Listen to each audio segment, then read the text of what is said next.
Chapter 10. A Big Shock. Friday, December 18th, at the Winter Carnival. When I saw Michael holding the yellow rose, I thought, "It's Michael. He has been leaving the yellow roses for me." But then Michael said, "Here, this just fell out of your locker." I took the rose. My heart was beating very hard.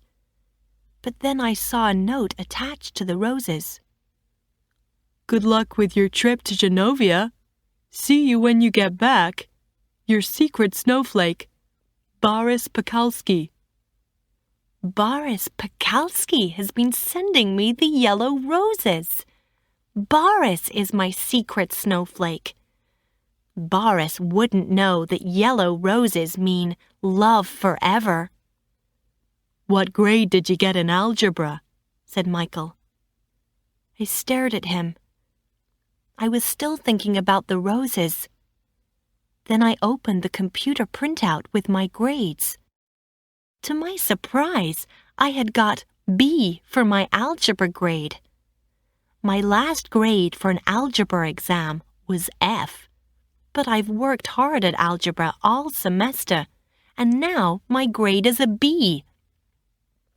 I was so happy that I forgot I was in love with Michael. I threw my arms around his neck. Then Kenny came around the corner and saw me with my arms round Michael. Now Tina says that Kenny thinks there's something going on between Michael and me. So I have to go and find Kenny. I have to tell him that Michael and I are just friends. "Why don't you just tell Kenny the truth?" says Tina. "But you can't break up with someone during the winter carnival. That would be a really mean thing to do." Friday, December 18th. Still at the winter carnival. Well, I couldn't find Kenny anywhere. Tina's taking me over to the computer club's booth now. Michael and Judith and the rest of the kids in the computer club are sitting there behind their computers. They've designed a new computer game. I don't want to go over to the computer club's booth, but Tina says I have to. "It's the perfect time to tell Michael you love him," she says. "You have to tell him now when Kenny isn't here." Even later on Friday, December 18th, still at the winter carnival. Well, I'm in the girls' room again, and this time I'm never coming out.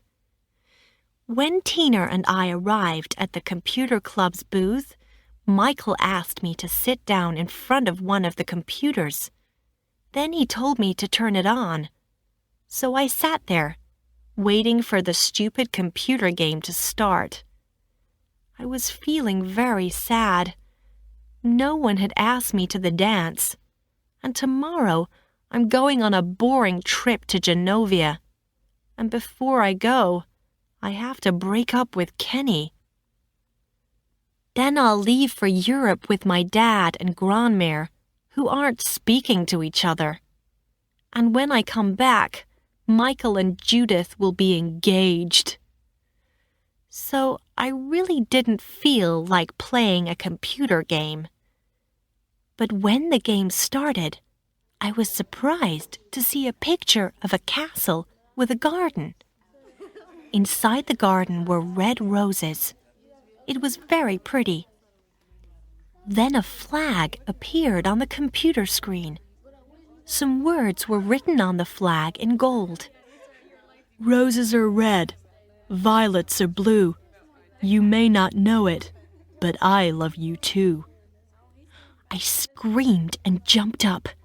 My chair fell over and everyone started laughing.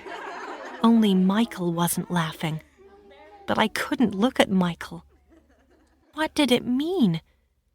Did Michael feel the same way as I did? Or was it a kind of joke? I knew I was going to start crying right there in front of everyone. So I grabbed Tina's arm and pulled her towards the girls' room. I heard Michael shout, "Mia!" But I didn't stop. I pushed through the crowd, pulling Tina behind me. Suddenly, somebody grabbed my arm. It was Kenny. "Mia, I have to talk to you," he said.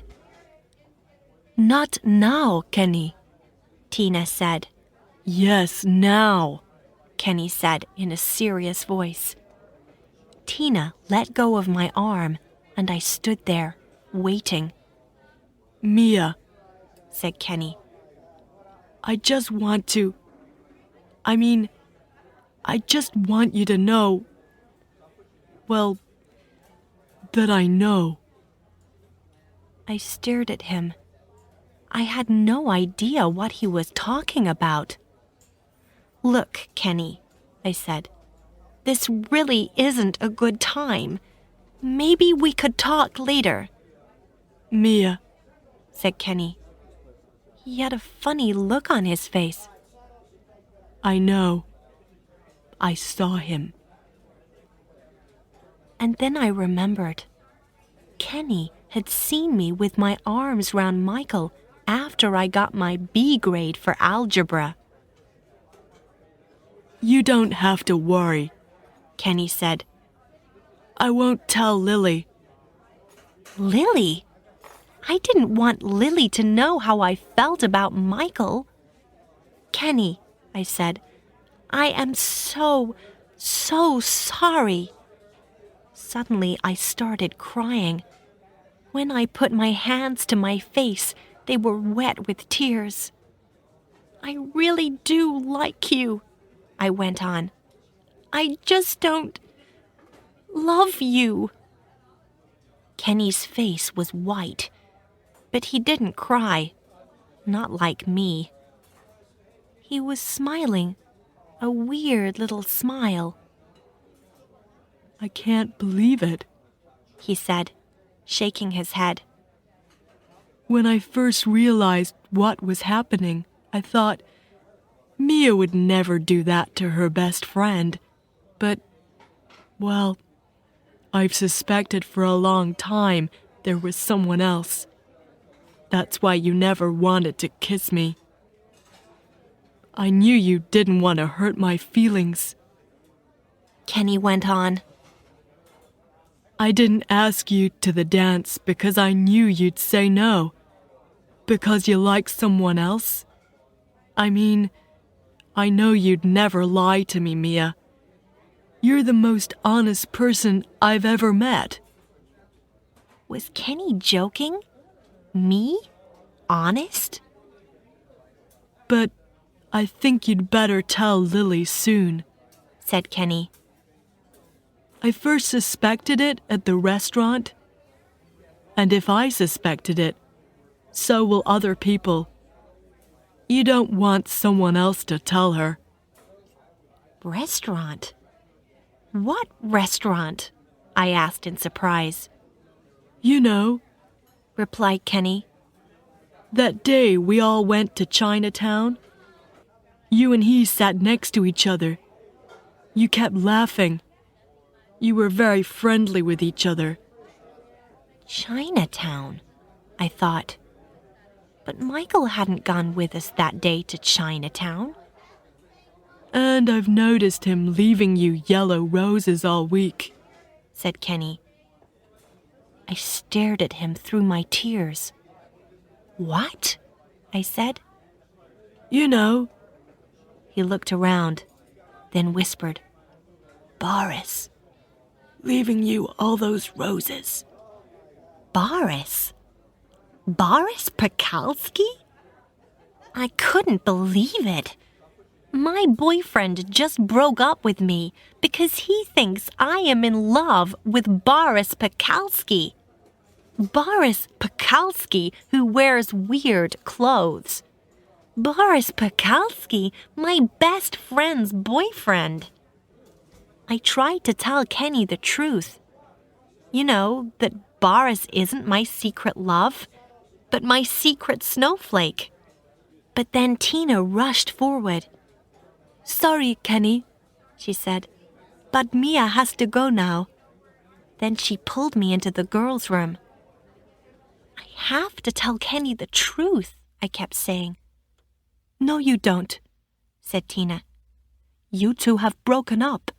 All that matters is that you and Kenny are finished." I looked at my face in the mirror. There were tears running down it. Tina says that she's sure Michael didn't mean to make fun of me. She says that he wanted to tell me he felt the same way about me. If Michael was joking, it was a very cruel joke. Michael doesn't know how much I love him. He probably didn't mean to be cruel. He probably just thought that he was being funny. I can't leave this bathroom. I'll just wait until everyone is gone. Then I'll come out quietly and go home. I'm going to Genovia tomorrow, and I'm going to stay there.